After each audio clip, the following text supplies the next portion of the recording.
सत्यनगरपति जार्यो बिनु प्रभुआय सुनाय श्रीनगर सुग्रीव पै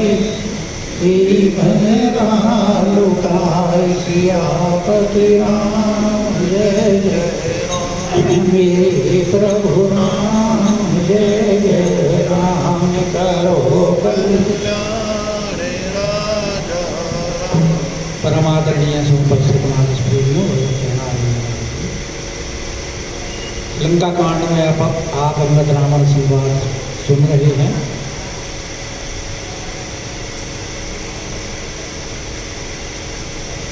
रावण ने कहा तुम्हारे यहाँ एक ही योद्धा है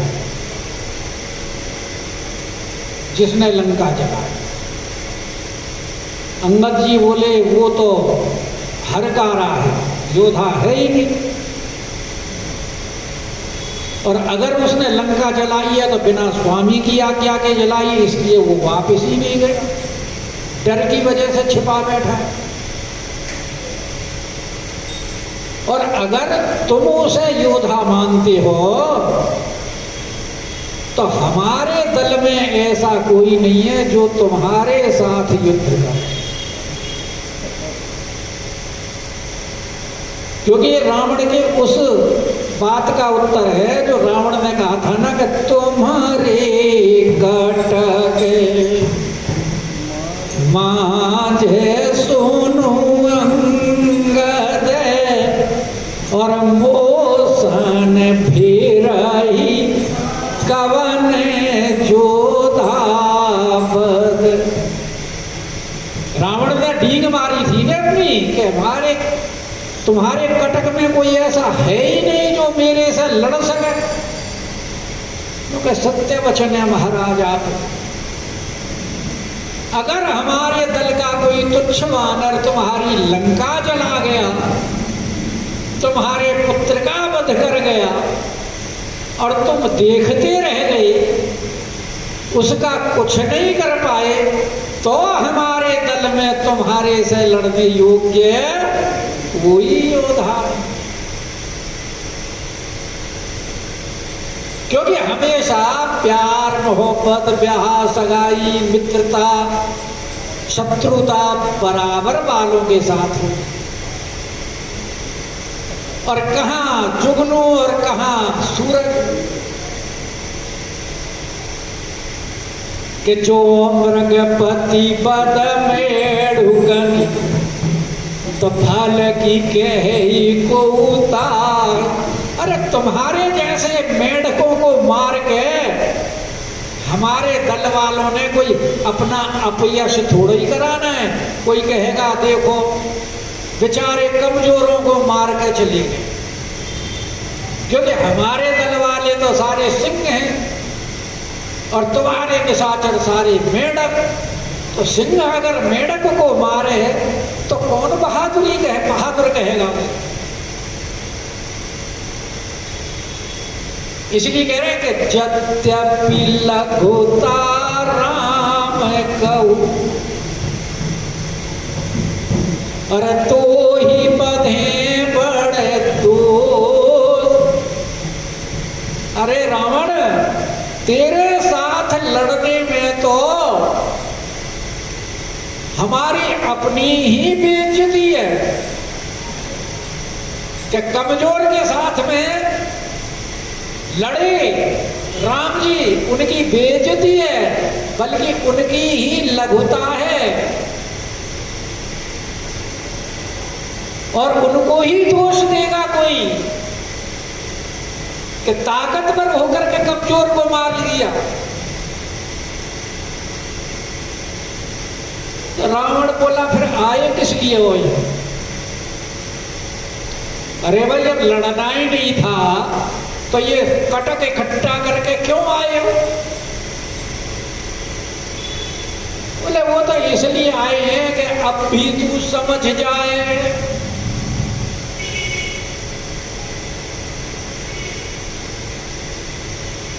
और समझ करके और शरण में आ जाए और जानकी जी को दे दे। लेकिन अगर फिर भी तेने शठता दिखाई दुष्टता दिखाई, अपने कर्मों से बाज नहीं आया, क्योंकि तू तो परत्रियगामी लंपट है ना, दूसरों की स्त्री को चुरा चुरा करके ला करके रखने वाला है ना। अगर फिर भी तेने अपनी गलतियों में सुधार नहीं किया तो फिर समझ ले कि भाई राघवेंद्र सरकार छत्री भी है।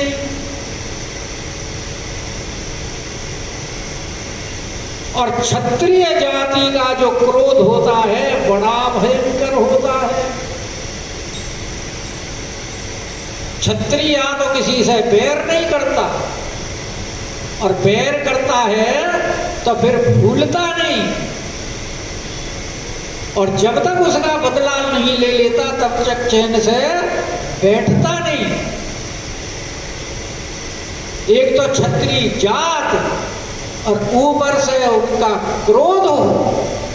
अगर तेरे ऊपर उनका क्रोध भड़क गया, तू नहीं सुधरा, तेने अपनी आदतों में सुधार नहीं किया, सबके समझाने पर भी तू नहीं मान रहा, तो फिर तदपि कठिन दस कंठ सुनो,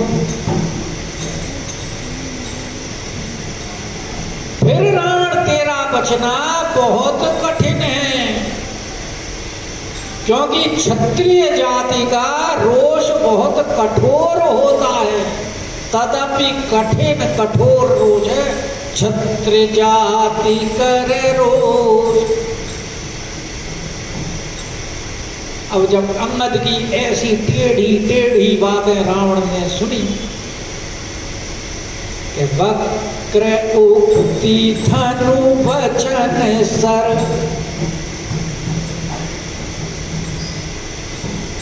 राम अंगद जी के वचन तीर की तरह उसके हृदय में गढ़ रहे हैं, और टेढ़ी टेढ़ी जो बातें हैं वो धनुष है और वचन उसके बाण हैं। रावण का हृदय जल गया। हृदय दहेऊ रिपु की, जला दिया अंगद जी ने रावण का हृदय। तो अब जब हृदय में तीर लगे हैं तो उन तीरों को निकालने का भी जिसके लगते हैं वो प्रयास करता है। अब अंगद जी के तीर ऐसे गढ़े हुए हैं कि निकाले कैसे, उसके लिए सड़ासी की आवश्यकता है। जैसे चूल्हे में पतीला रख देते हैं दूध गर्म करने के लिए, और जब उबलने लगता है तो सड़ासी से उसको उतारते हैं।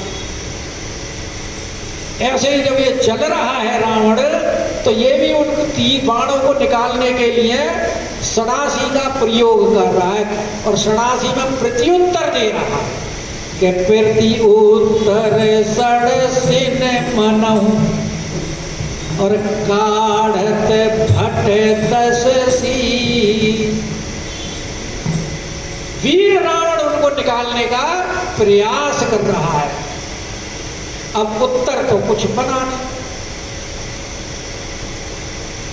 इसलिए रावण हंस पड़ा। हंसी बोले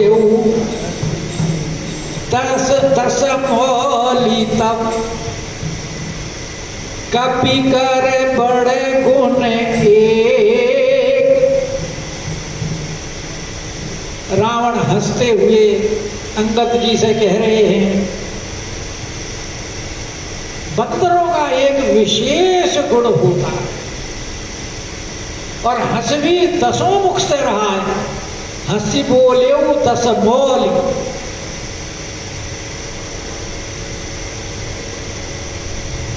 तो एक तो हंस करके उनके जो अंगद जी के जो वक्रोक्ति हैं उनका निवारण करना चाहता है, और दूसरे अंगद को भी वो हंस करके ऐसे वचन कहना चाह रहा है जिससे अंगद का अपमान हो। और उस अपमान में कह रहा है कि कपि कर बड़े गुण के बंदरों का एक विशेष गुण होता है, जो प्रतिपालई,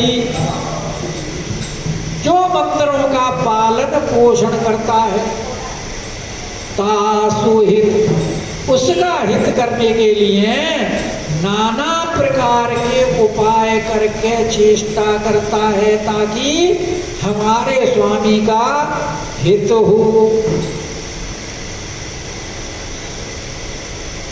इसीलिए कह रहे धन्य हो तुम्हारे जैसे बंदरों को,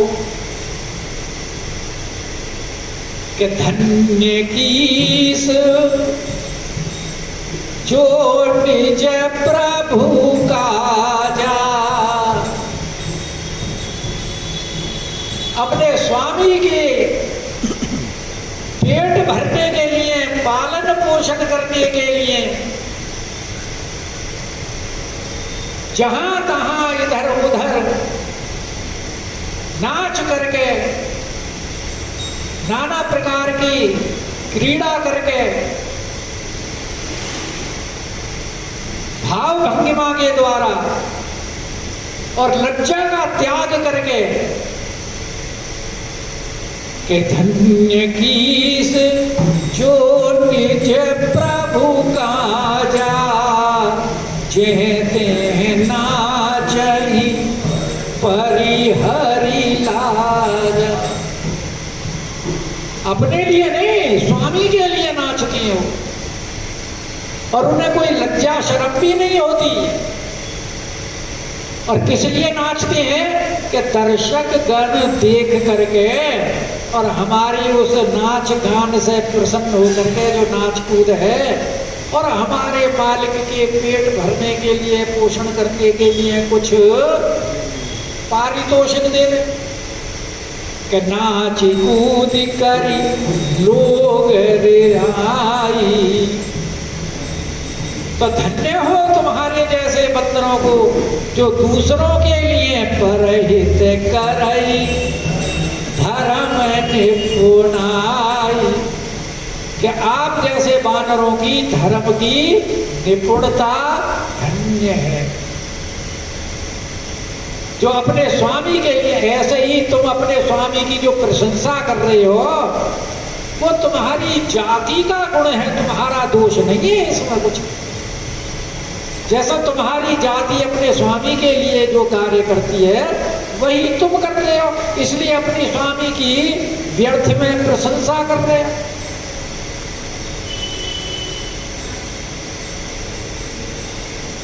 कि अंगद स्वामी भक्त तव जाति।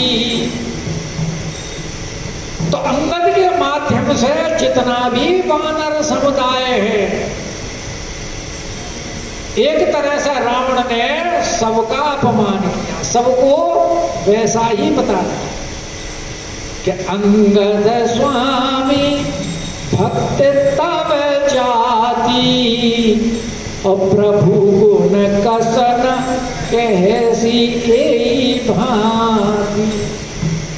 जिस प्रकार तुम अपने स्वामी की प्रशंसा कर रहे हो तो यह तुम्हारा गुण यथार्थ है, क्योंकि तुम्हारी स्वामी भक्ति जगत विख्यात है, विदित है।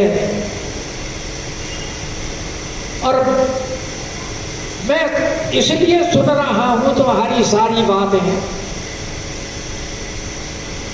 क्योंकि मैं दिग्विजयी हूं।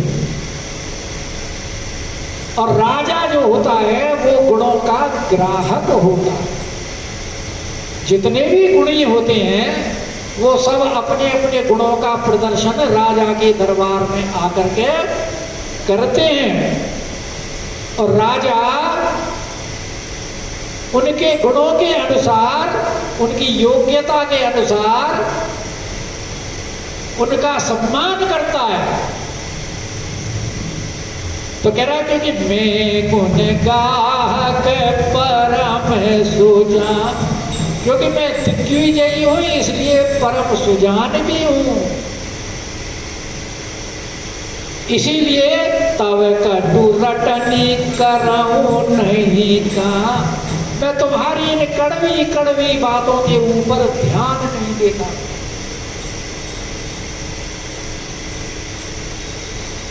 कौन ध्यान दे? अरे भाई अब हाथी अगर कहीं जा रहा हो और पीछे कुत्ते भौंकने लगे तो हाथी उन कुत्तों की तरफ ध्यान थोड़ा ही देता है मुड़ के, वो तो अपनी चाल में मस्त मस्त चला जाता है। और राजा के दरबार में तो बड़े गुणी आते हैं।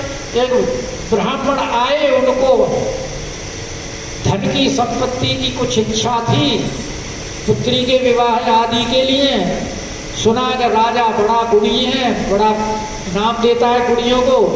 राजा के दरबार में पहुंचा और जाकर के उसने राजा की प्रशंसा, जो राजा में गुण नहीं थे वो भी सब बखान करने शुरू कर दिए कि राजा खुश होकर के कुछ देगा। राजा बड़ा खुश हुआ सुनकर के, बोले पंडित जी कल आना, आपको 10,000 स्वर्ण मुद्रिका देगा। पंडित जी खुशी खुशी घर चले गए। दूसरे दिन फिर दरबार में पहुंचे तो राजा ने पूछा कैसे आए पंडित जी? क्योंकि जी कल आपने 10,000 स्वर्ण मुद्रिका को देने के लिए कहा था। क्योंकि जैसे तुमने मेरी प्रशंसा करके मुझे खुश किया, वैसे ही मैंने दक्षिणा की कह के तुमको खुश कर दिया। ना कुछ लेना ना कुछ देना,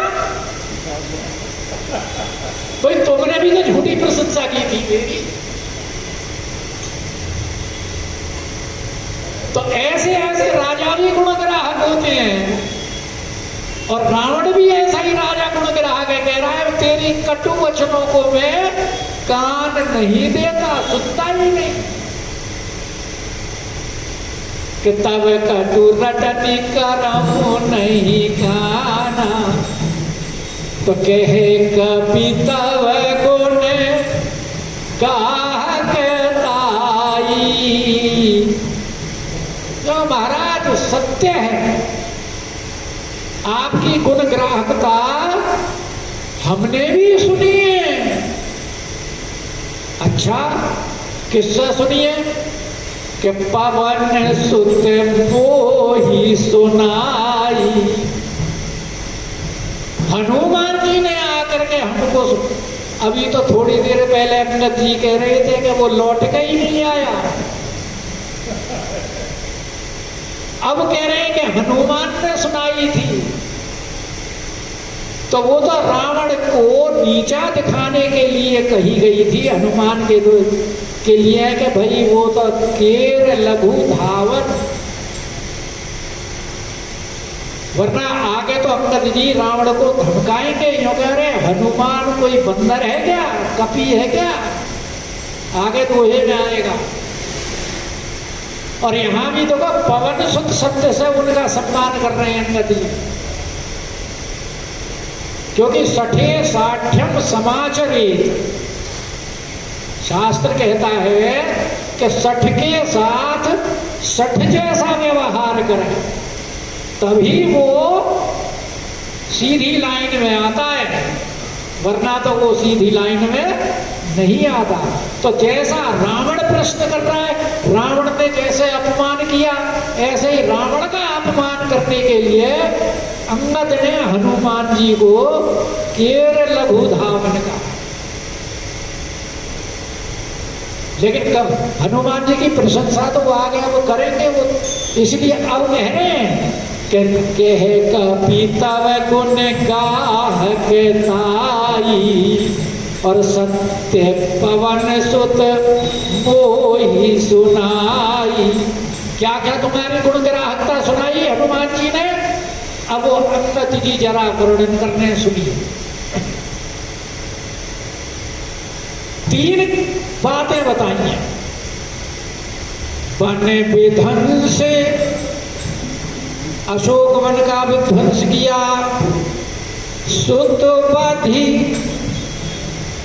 अक्षय कुमार को मारा, पुरजारा, लंका जलाई। तो तदपि न तेहि कछु कृते अपकारा। लेकिन आपने उसको तीनों कामों के लिए माफ कर दिया, मानो उसने कुछ तुम्हारा कोई बुरा काम किया, अपकार किया ही नहीं। नुकसान किया ही नहीं, क्योंकि जब वो वन विध्वंस किया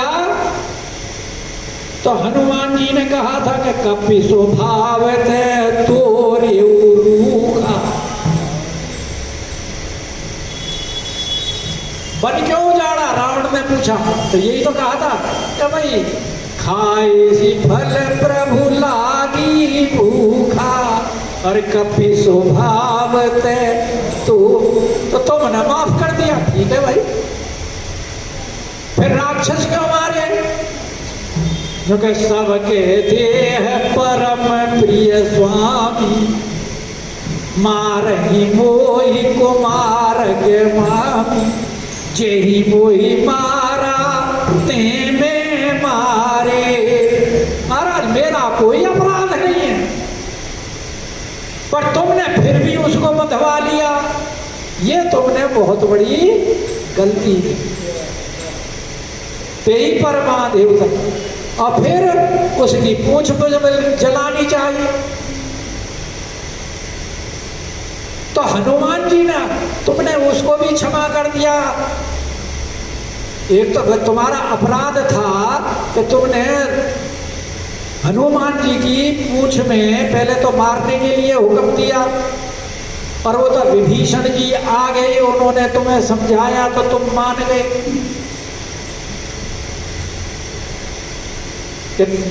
ये नीति विरोध न मारिय दूता आन दंड कछु करिय उपाय। तब तुमने हुक्म दे दिया कि कपि के ममता पूछ पर सब ही कहूँ समझाय तेल बोरी पट बांधी मुनि पावक देव लगा। तुमने आग लगाने का हुक्म दे दिया, तो लंका हनुमान जी ने नहीं जलाई, क्योंकि ये तो अग्नि का स्वभाव है। जो अग्नि को स्पर्श करेगा वो तो जलेगा ही जलेगा। तो लंका हनुमान जी ने नहीं आई, तुमने उसे भी माफ कर दिया। और तुम इतने गुण ग्राहक हो कि तुम्हें इतने काम करते हुए भी और उसको माफ कर दिया, तो सोई विचारी।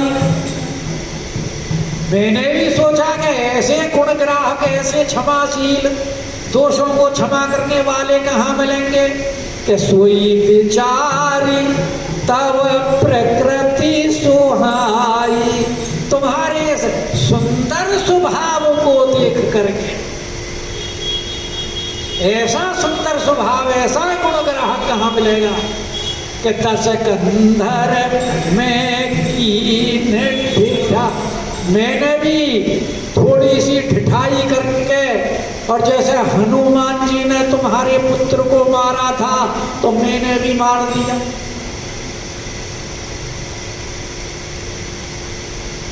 और आपसे भी कड़वी कड़वी बातें बोल रहा हूं ठिठाई करके, क्योंकि आप गुण ग्राहक हो, आप तो क्षमा कर देते हो।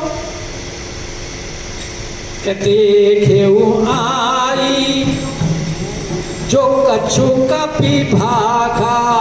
और जैसा हनुमान जी ने कहा था, उनकी सारी बातें यहां मैंने आकर के देखा तो सत्य प्रतीत हुई, उनमें कुछ भी गलत नहीं है। क्योंकि मैं स्वयं अपनी आंखों से देख रहा हूं कि तुम्हारे लाज न रोष न माखा, तुम्हारे लज्जा नाम की कोई चीज नहीं है। क्योंकि अपनी बहन को, नकटी बूची को रोज देखते हो। शर्मदार होते तो तुम्हें शर्म आकर के उसका बदला लेना चाहिए था, तो बदला तो तुमसे लिया नहीं गया। चोरी छुपे पत्नी को हत्या, तुमसे एक लक्ष्मण जी की खींची हुई रेखा नहीं लांघी गई।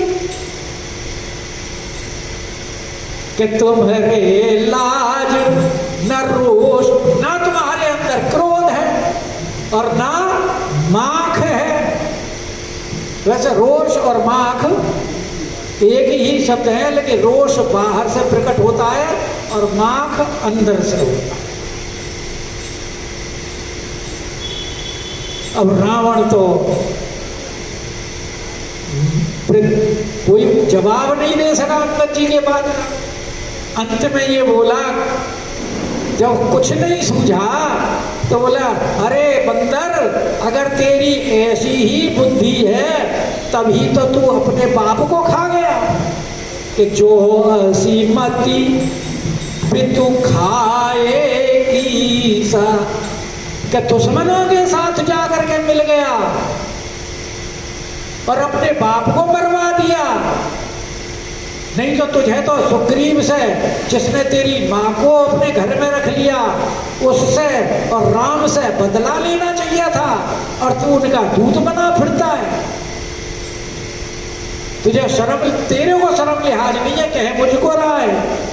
तो कही ऐसे वचन हंसा दस शीस, और ऐसा कह करके रावण बड़े जोर जोर से हंसा, दसों मुख से हंसा।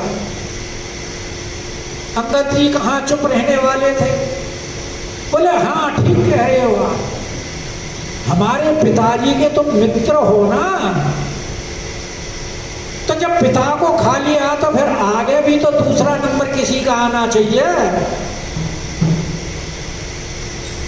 और तुम पिताजी के मित्र हो, तो मैंने विचार किया कि पिता को खा लिया तो पिताजी का मित्र रावण बैठा हुआ है, इसको भी खा लेता हूं।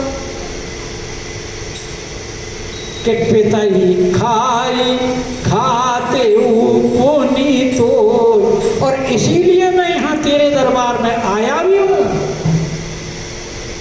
तुझे खाने के ही लिए आया हूं। पर जब तेरे ऊपर मेरी दृष्टि पड़ी तब मेरी समझ में बात आई कि अवही समझी परा कछु मोई। जब तुझे देखा तो मेरी समझ में बात आई कि अरे अगर मैं इसको भी खा जाऊंगा, ओहो समय हो गया।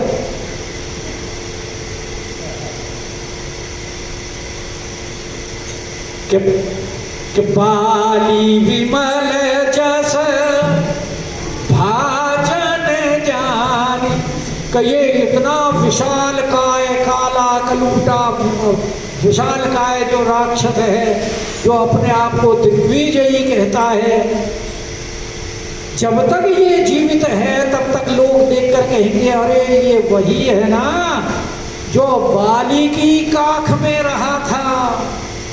तो तेरे जिंदा रहने से मेरे बाली की पिता का नाम संसार में लिया जाएगा, और अगर तेरे को मैं खा गया तो फिर मेरे पिता का नाम कौन लेगा? तो तू तो मेरे पिता की कीर्ति की पताका है।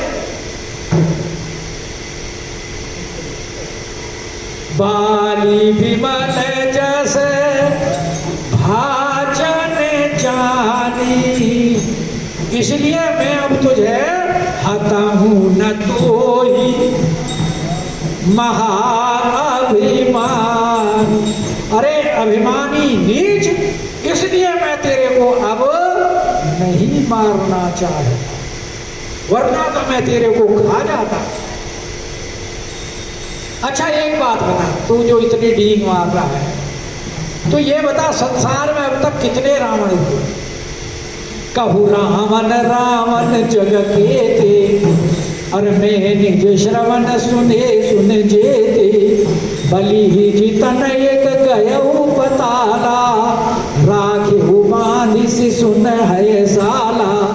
खेल ही बालक मारहि जाई, दया लागी बलि दीन छुड़ाई। एक बहोरी सहस भुज देखा, धाई धराज जंतु विशेखा। कौतुक लागी भवन ले आवा, सुपुलस्ति मुनि जाई छुड़ावा। तो एक कहत मोहि सकुच अति, रहा बालिकी काग। इन महु रावण ते कवन, सत्य बदई तजी माख सिया पति।